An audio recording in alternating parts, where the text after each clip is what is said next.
જોઈ રહ્યા છો હાથ જોડી અને અત્યારે હાલ માફી છે તે માંગી રહ્યા છે. આપને દ્રશ્યો બતાવી રહ્યા છે.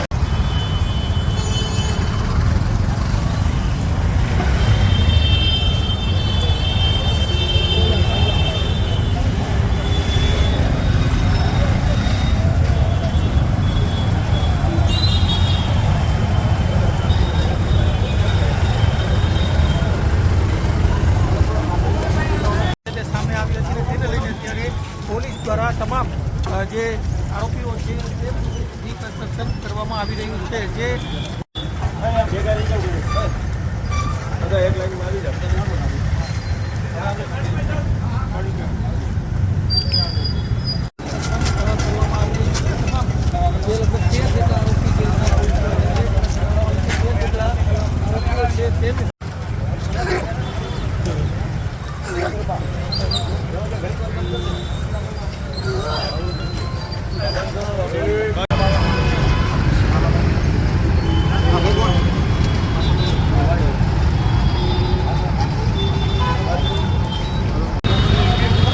આમ જવું હો ભાઈ.